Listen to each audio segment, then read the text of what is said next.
السلام عليكم ورحمة الله وبركاته. ازيكم يا حبايب قلب؟ عاملين ايه؟ يا رب تكونوا بخير وبأحسن حال ان شاء الله. النهاردة يا حبايبي معانا فيديو جديد كده مليان بالطاقة والحماس. تعالوا كده نشوف النهاردة روتيننا بتاع اليوم النهاردة كده واحنا بنروق للبط كده يا حبايبي. زي ما انتم شايفين هننضف للبط ونحط له اكل كده مع بعض. حبيت اشارككم معايا كده ايه وانا بنضف المنور، علشان خاطر المنور دي يا حبايبي حاطين فيه طيور وكده، وحبيت اصور معاكم يعني ايه وانا بنضف للطيور.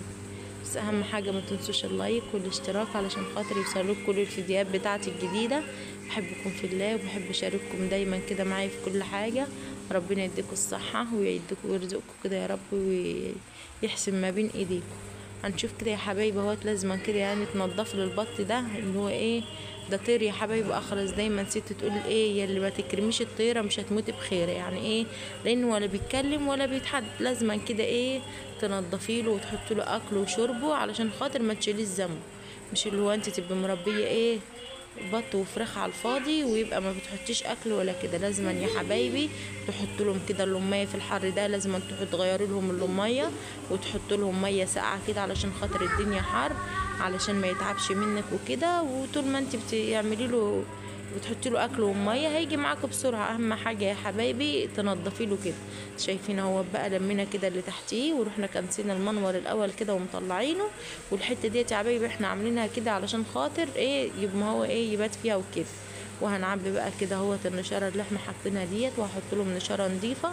في ناس تقول لك البط ده بيظبط الدنيا. انت طول ما انت حاطه له نشاره وكده زي ما انتم شايفين اهو بتلم النشاره الوسخه وتحط لهم بقى اللميه في حاجه تكون غويطه علشان خاطر ما يبلوش ايه الحته معاكي. شايفين اهوت حاطط لهم النشاره النظيفه علشان خاطر برضو يبقوا ايه تحتيهم نظيف وما يبلوش الدنيا. اديت النشاره هي هربطها بقى وهعينها معاكم كده زي ما انتم شايفين. وهجيب بقى يا حبايبي شوفوا يعني البط فرح ازاي لما انت غيرت له النشاره دي. كانت بتبقى مبلوله وكده اكيد يعني بيبقى زهقان منها زي البني ادم بالظبط. فانت ما تعملوا له الحاجه كده اول باول ما شاء الله يبقى ايه فايق معاكم وجميل كده وحلو. والبط يا حبايبي كده ما يبقاش ايه الريش بتاعه متوسخ وكده، يبقى البط نضيف. هنجيب بقى كده يا حبايبي هنعمل لهم اكل. جبنا كده لقمتين عيش كانوا باقيين من الفطار، هنقطعهم كده في شويه ميه اللي هم ايه يبوشوا بس مش اللي هو يتعجن معانا لا. علشان خاطر كده هنفركه زي المبروم زي ما انتم شايفين كده. هنعمله لهم زي المبروم كده. هنحط عليه كمان حبه علب، بس انا بفرك العيش الاول كده في الشويه اللي كانوا قدامهم. وهجيب كمان كده ايه شويه علب احطهم لهم علشان خاطر ايه ما يبقاش العيش طري قوي مش هيرضى ياكل. البط يا حبايبي لما بتعوديه على اكله ما بيرضاش يغيرها. يعني انت دلوقتي لو معوده بطك على العلف وجيت حطيت له اكل من بتاع البيت مش راضي ياكل. يعني أنا عشان عودته على عيش والعلف ما بياكلش الا عيش وعلف. لو بقى حبه رز ولا حبه مكرونه من البيت كده والله يا حبايبي ما بيرضى ياكله. عارف زي ما يكون بني ادم قدامكم مش عاجبه الاكل ما يرضاش ياكله بشيله وارميه تاني.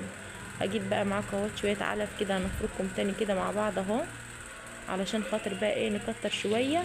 بس احنا يا حبايبي في الصيف ما بحبش اكتر الاكل قوي علشان خاطر الدنيا حر وهيحمض مني. تروحي بقى ايه انت عامله لهم ايه اول باول كده. اما لو انا بقى مثلا كنت عندي خضره وكده وخرطت وعملت اكل كتير بعبيه في كيس كده يا حبايبي وبعينه في الباب بتاع التلاجة احط لهم منه كل شويه. بس بصراحه ما عنديش خضره. انا حاطط لهم علف النهارده كده بس وعيش. وهملا لهم بقى الجيركن الميه اهوت زي ما انتم شايفين وهيشربوا يعني. بص بقى الانبساط اللي هم فيه مبسوطين ازاي من غيرت الميه ونضفت لهم تحتيهم كده. في يعني زي العيال الصغيره مبسوطين وطلعوا بقى هم ايه في النظافه كده ومبسوطين ازاي. بالله عليكم لو وصلتوا معايا لحد هنا ما تنسوش اللايك والاشتراك علشان خاطر يوصلك كل الفيديوهات بتاعتي الجديده. زودت لهم كده يا حبايبي الجردل شويه علشان خاطر ما كانوش شايفين اللميه. زودتهم لهم شويه كده علشان يطولوا اللميه. شايفين اهوت ما شاء الله لا قوه الا بالله. دي يا حبايبي البط ده بغالي عندنا كده ما شاء الله. كنا جايبينه عمره يوم صغير كده بس انا بقى بصراحه ما حبيتش اصوره معاكم كده في الاول لان كان لسه صغنون قوي. بس ما شاء الله هو لما كبر بقى كده شويه بقى ايه حبيت اصوره معاكم يعني. وبعد ما نضفنا كده المنور هنخش بقى يا حبايبي كده هنروق البيت زي ما انتم شايفين. انا قلت ايه هنعمل المنور كده الاول حبيبي عشان قبل ما الزباله ما تيجي نطلع كده الزباله اللي احنا كنسناها من المنور.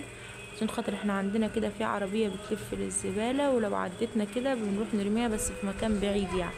فالشاطرة اللي بتخلص وقت شغلها بدري كده وبتطلع زبالتها على الباب لما الزبالة تيجي تاخدها، علشان خاطر لما الزبالة بتعديكي بصراحة بتبقى ايه بقى، الزبالة كلها في البيت كده وبتبقى قاعدة مش مرتاحة. بس بالله عليكم كده اللي يشوف ستي علشان قاعدة على الاكسجين اهيت يا حبايبي، بالله عليكم يدعي لها كده بالشفاء، ان ربنا يشفيها ويتم شفاها على خير يا رب. قاعدة يا حبايبي كده يتعب قاعدين على السرير، وبنعلق لها الاكسجين دي كل شوية، لما بنشيله من عليها الاكسجين بينزل خالص. بالله عليكم كده تدعوا لها بالشفاء.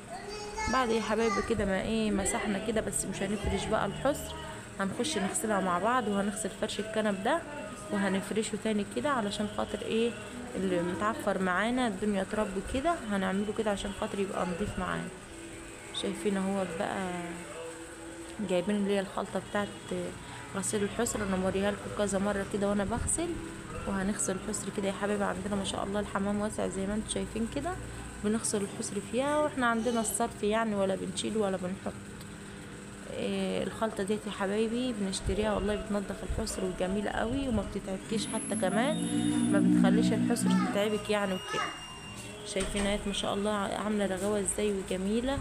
بس يا ريت ما تنسوش اللايك والاشتراك علشان خاطر تفعلوا القناة كده، ربنا يخليكم ليا وما يحرمنيش منكم.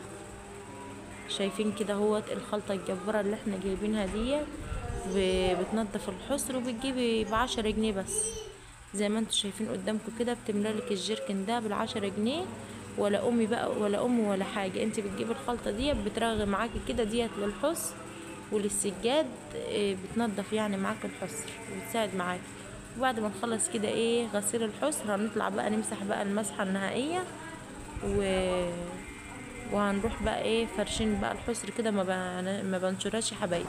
بعد ما خلصت كده غسيل بوقفها بس كده في المنور 5 دقايق في الشمس، بتروح معموله. انما بتفردي الحصر معاكي بترهرط وما بتبقاش حلو.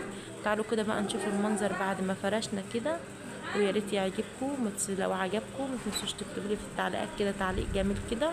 السلام عليكم ورحمه الله وبركاته، مع الف سلامه يا حبايبي، ربنا